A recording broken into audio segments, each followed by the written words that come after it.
Ave Maria, cheia de graça, o Senhor é convosco. Bendita sois vós entre as mulheres e bendito é o fruto do vosso ventre, Jesus.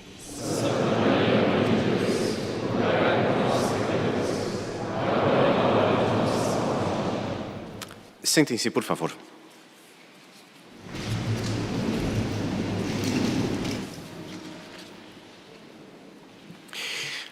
A primeira leitura é muito expressiva de tudo quanto o Advento deve significar para nós. E nós temos esta experiência, inclusive na nossa vida diária. Nós vamos dar uma grande festa, convidamos muita gente. Normalmente, essa noite a gente não dorme, porque são tantos os preparativos, tantas coisas para fazer, tantas coisas para cuidar. Último jarro de flores, o último tapete, tem que ficar tudo perfeito para o início da cerimônia, o início da festa, se é uma missa. Aqui, por exemplo, quantas vezes nós tivemos ordenações sacerdotais, ou então a própria inauguração, vários se lembrarão. Então, tem que tirar todos os bancos, tira tudo, limpa a água, etc, etc. E ainda 15 minutos antes de começar a cerimônia, estão os últimos preparativos sendo colocados. Preparação. Preparação que começa pela limpeza do ambiente.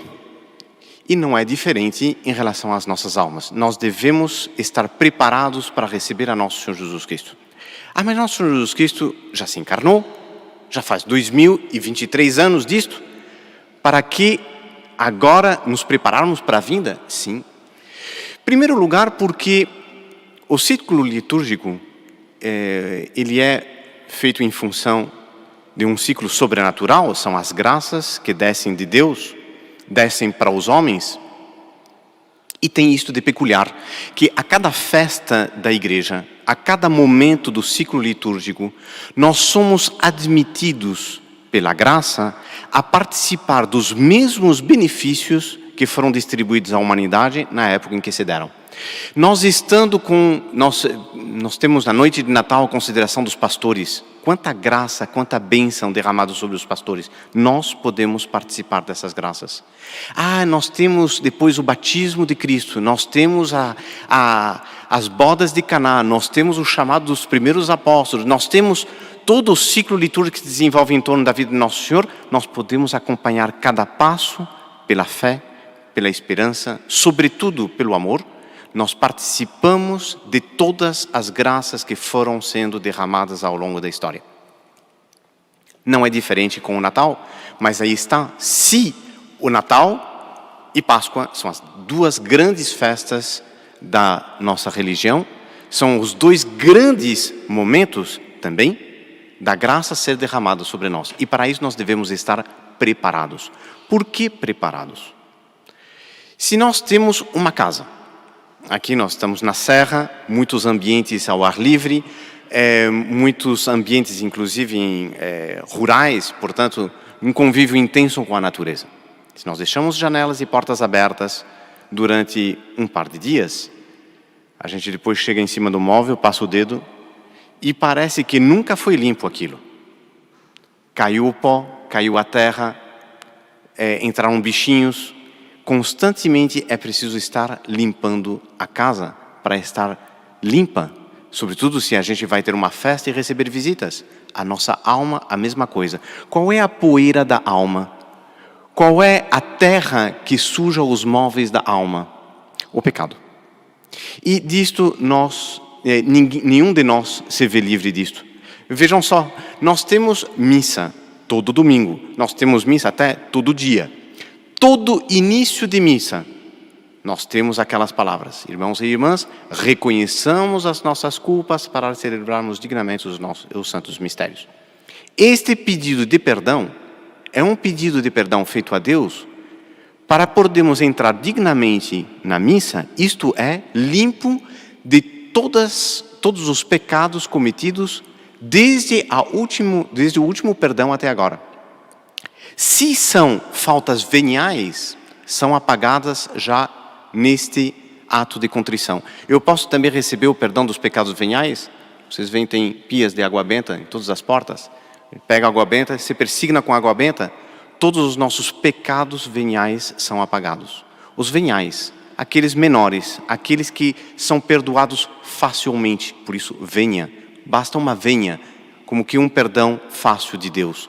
Os pecados mortais, aqueles mais graves, que, com a matéria grave, pleno conhecimento, pleno consentimento, como nós aprendemos no catecismo, esses pecados já exigem a confissão sacramental diante do sacerdote, que representa a pessoa de Deus, ou seja, ali ele age em persona Christi, na pessoa de Deus. Quando o sacerdote diz, eu te absolvo dos teus pecados, eu, não é o padre fulano de tal, é o próprio nosso Senhor Jesus Cristo agindo pela mão, pela laringe do sacerdote, perdoando os nossos pecados.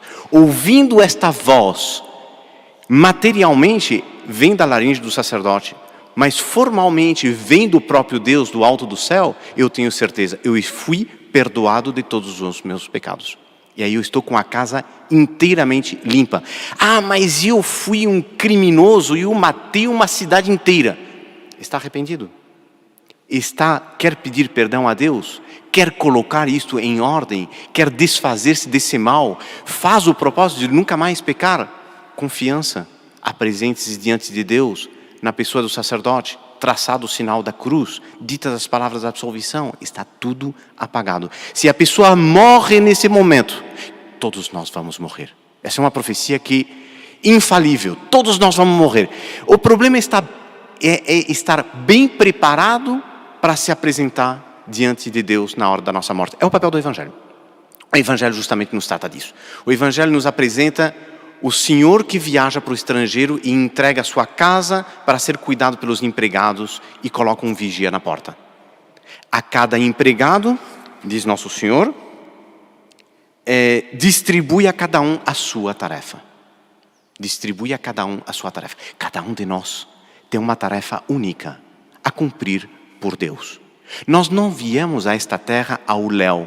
Nós não viemos a esta terra à toa. Não existe um ser que Deus crie que não tenha um plano por cima a ser cumprido. Olhemos para a nossa vida. Quantas coisas nós tivemos ocasião de fazer? Por que é que nós fizemos tudo isso? A nossa vida às vezes pode parecer que são um monte de descaminhos ou de caminhos meio truncados que não fazem muita lógica. Espere. Dia virá, momento virá em que olhando para trás, verás a mão de Deus te guiando. A questão é saber deixar-se guiar por Deus, isso sim é outra coisa. É querer cumprir o plano de Deus, mas justamente aí está a questão do Evangelho. Em determinado momento Deus volta. Eu não tinha dito há pouco que, como é que é isso que nós esperamos nosso Senhor Jesus Cristo, que nosso Senhor Jesus Cristo já veio, por que não vamos esperar uma outra vinda dele? Bem, nós sabemos que há uma segunda vinda. Esta segunda vinda será por ocasião do juízo final, em que ele virá julgar os vivos e os mortos, como nós proclamamos no nosso ato de fé. Mas Deus não cruza a nossa vida, não se cruza conosco apenas no juízo final. Nosso Senhor Jesus Cristo se encarnou e veio uma primeira vez em misericórdia para nos salvar. Virá uma segunda vez por ocasião do juízo final, para nos julgar. Mas Ele também se encontrará conosco na hora do nosso juízo particular. Na hora em que nós morremos, nós apresentamos diante dEle. O que é isto?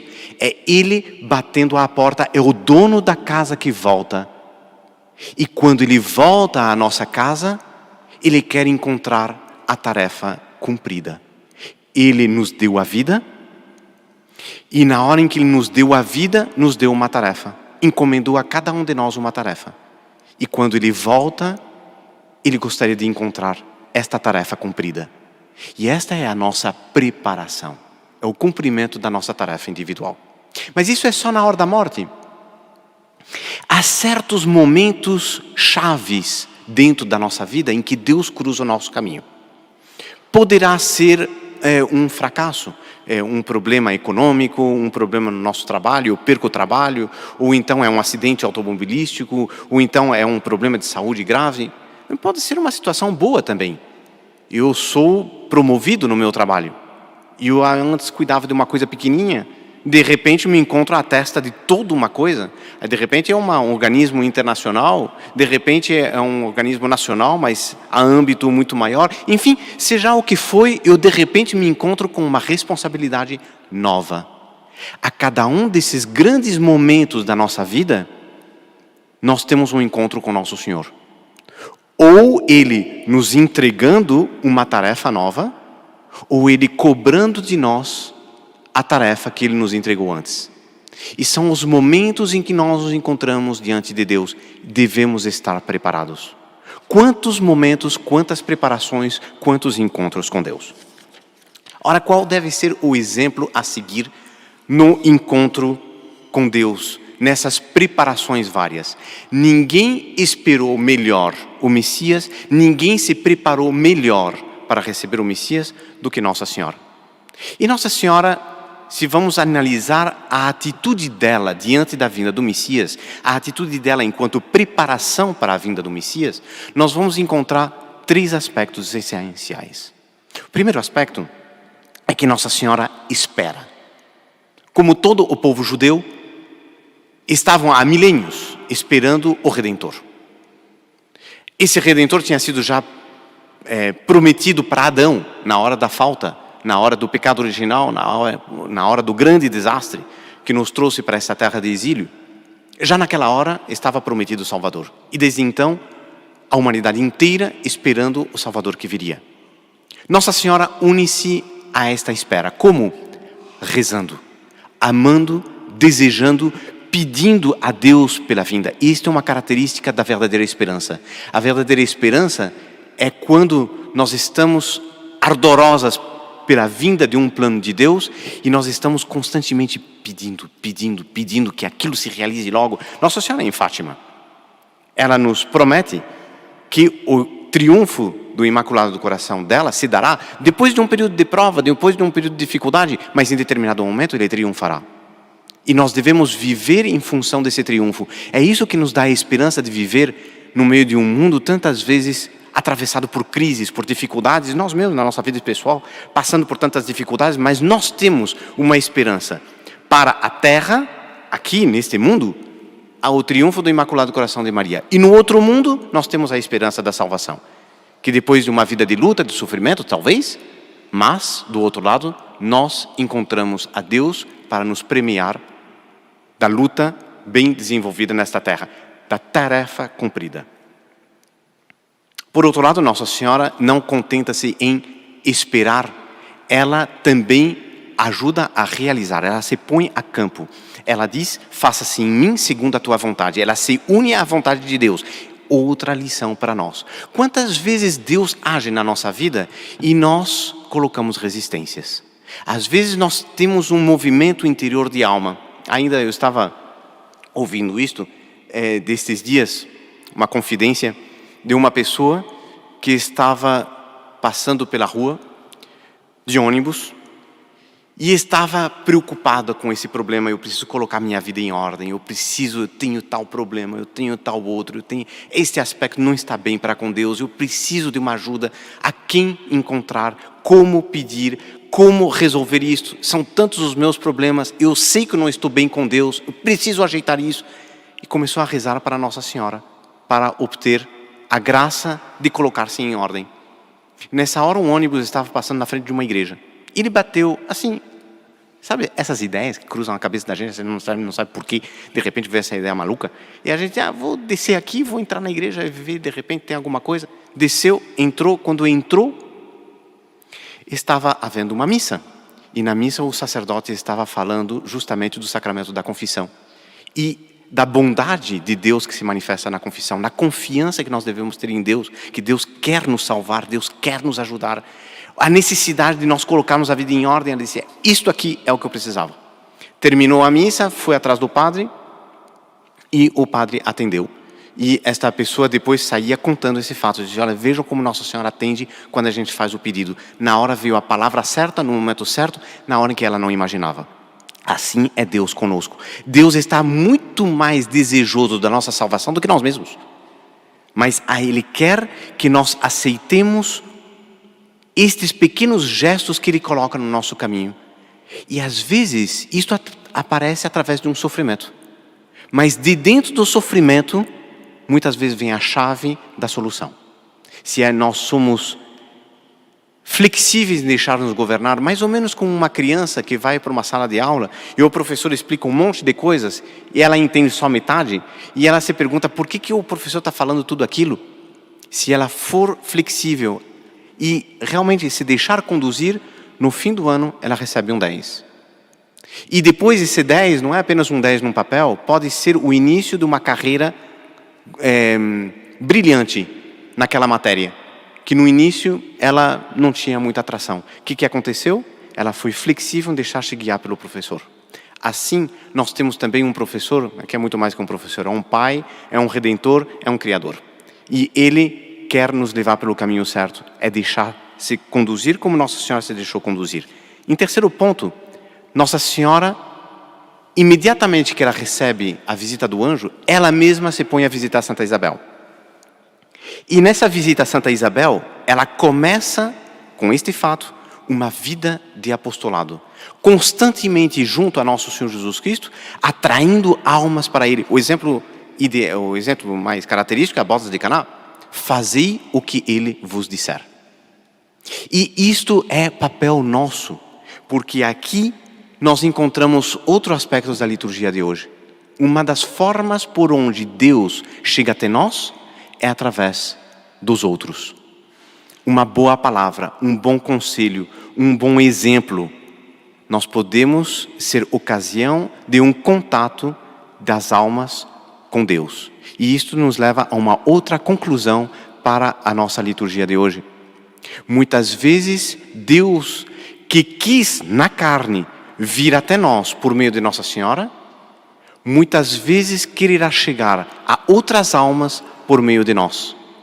E aqui não é apenas o papel do sacerdote, é o papel de cada um de vocês que está sentado aqui. É o papel de cada um de vocês que me estão ouvindo através das redes sociais, através da TV Arautos, o que seja. Através de cada um daqueles a quem chegar esta palavra do Evangelho de hoje, através de algum de vocês. Nós somos chamados a levar Nosso Senhor Jesus Cristo aos outros através do apostolado. Essas graças que nós recebemos na igreja não é apenas para nós. Se assim fosse, tudo teria se encerrado com os 12 apóstolos. Cada um se trancava em casa e ninguém mais sabia de Nosso Senhor Jesus Cristo. Pelo contrário, diz São Paulo, ai de mim se eu não evangelizar. Ai de mim se não fizer apostolado. Ai de mim se não conquistar outras almas. Ai de mim se eu não levar este evangelho de salvação aos outros. Porque Deus quer nos salvar a todos, mas Ele quer salvar a uns por meio de outros. Por isso, a pergunta que se põe, como preparação para o Natal. Nós estamos no início do mês de dezembro, e nós temos até o dia 25. E nesses poucos dias que nos separam do dia 25, o relógio vai avançando.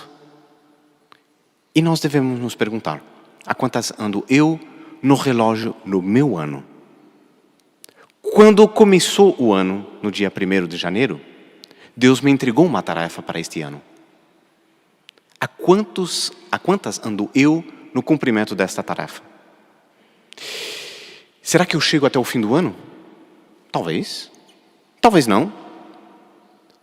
Mas em determinado momento, e Nosso Senhor Jesus Cristo nos diz, vigiai porque não sabeis quando o dono da casa vem. Nós não sabemos quando é que o ano acabará para nós. E nós devemos estar preparados. Estar preparado significa ter as nossas tarefas em ordem. Aquilo que Deus pediu, aquilo seja concluído. Nós temos uma tarefa para cada dia. Quando acordamos de manhã, é como se na nossa conta de banco de minutos, nós recebemos 24 horas mais. E quando eu acordo amanhã de manhã, eu tenho mais 24 horas. E quando daqui a 2 dias acordar de novo, se é que eu acordo, encontrarei mais 24 horas no meu saldo. O que eu faço com essas horas? Eu estou aplicando em tudo aquilo que Deus quer? Não seria hoje o momento de fazer uma reflexãozinha que seja, a saber, eu estou em dia com as minhas tarefas com Deus? Se eu estiver, é o momento de fazer uma ação de graças. de agradecer a Deus, porque é impossível fazer qualquer coisa de bom se não for com a graça de Deus. Se eu fiz, foi que Deus me deu forças, Deus me ajudou, Deus me acompanhou, Deus me ajudou a ser flexível. Eu segui o caminho de Deus, tanto melhor. Eu devo saber agradecer a Deus. Ah, mas padre, eu não fui. Está bem, não se aflija. Procure o confessionário. Peça perdão a Deus e do confessionário saia inteiramente tranquilo. Porque se Deus perdoou todo o passado, é como que agora começa uma fase nova. E Ele me dá uma nova tarefa. Uma tarefa onde eu posso recuperar na execução dessa tarefa todas as tarefas que eu não cumpri no passado. Assim é a misericórdia de Deus. Desde que nós nos voltemos para Ele, sempre é tempo de ainda completar todo o bem que nós pudéssemos fazer. Para isso, inclusive, existe um sacramento próprio, a unção dos enfermos. Na unção dos enfermos, se a pessoa, dependendo do estado que a pessoa recebe esse sacramento, a pessoa pode receber nesse último momento todas as graças que ela perdeu ao longo da vida, todos os dons que ela desperdiçou, tudo aquilo que ela poderia ter feito, deveria ter feito e não fez, nessa hora, se ela recebe com amor de Deus verdadeiro, com arrependimento de suas faltas, desejo de cumprir tudo, ela recebe tudo de volta. Por isso, essa história de que, o tempo já passou, já não tem mais jeito, isso para Deus não existe. Sempre existe ainda. Se eu tiver 1 minuto de vida, nesse minuto de vida ainda posso cumprir tudo. Depende de mim. Depende sobretudo da graça. Mas depende de eu estar desejando cumprir o plano de Deus. Colocar-me em união com a graça. Realizar o que a graça quer. Colocar-me nas mãos de Deus, abandonar-me nas mãos dEle e deixar que Ele guie a minha vida. Sinceramente, até o fim. Custe o que custar, porque eu sei, do outro lado me espera a glória e a vida eterna. Louvado seja nosso Senhor Jesus Cristo.